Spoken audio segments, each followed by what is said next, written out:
I tell you what, last night and this morning, I have had plenty of opportunities to engage with difficult emotions.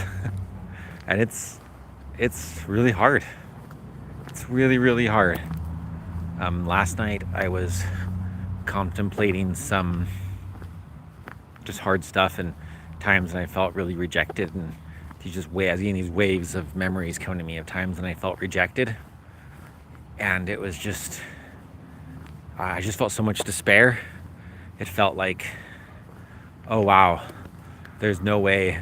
It felt like there's just no way that I can, continue. Like, I would think about waking up the next day and think, how could I ever do anything tomorrow when I have with these feelings and these emotions dragging me down.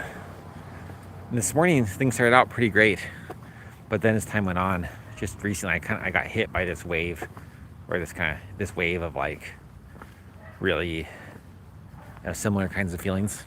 And it's just I don't know why that's exactly happening today and last night, but it's a thing. And it's a good thing. It's good for me to process these feelings. It's good for me, like the feelings are in me either way, right? So it's good for them to come up and for me to process them and make sense of them. And it's just really hard. It's just really, really, really hard. It's just a challenging thing. I'm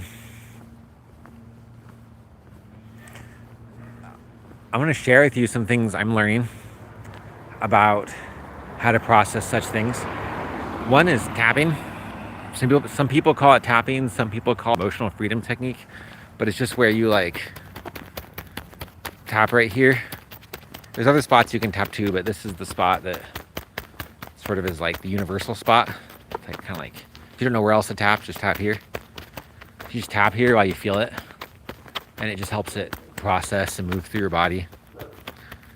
And thank you, Brandon. Another thing, but then you can also tap other places. Like something in me right now just feels like it just feels right to me. This part of my body is lighting up, so I can just go ahead and tap here.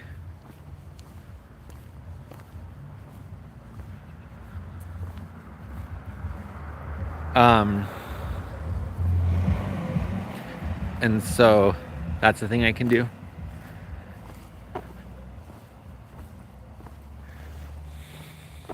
Another thing that I learned last night is that sometimes it helps. My wife helped me realize this last night. I was talking to her about how I was feeling, and she led me through guided meditation, and she told me to imagine like all the rejection that I was feeling, just like a big hole, a big giant hole. And then to just remember different times when I felt really accepted by people, and just keep remembering more and more times of acceptance, and then create light with that, and like fill the hole up with all that acceptance. And then imagine putting like a box, like a present box lid on the hole. It's a gift. When I did that, I just imagined the light being so bright it like broke the box and like shot through the light in the sky because you couldn't contain the amount of acceptance. And so sometimes I think it's really good to just feel whatever you're feeling, like whatever feelings you feel that feel hard to feel, just feel them all the way.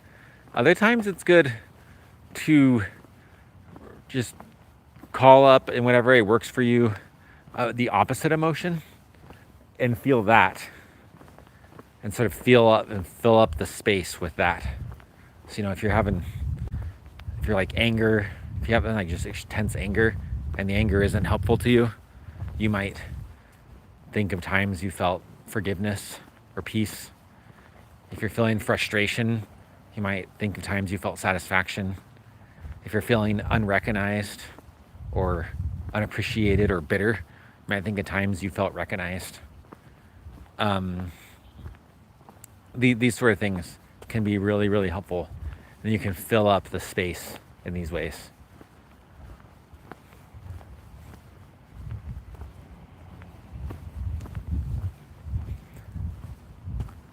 I think that's all I have to say for today. So I'm going to leave it with that for today.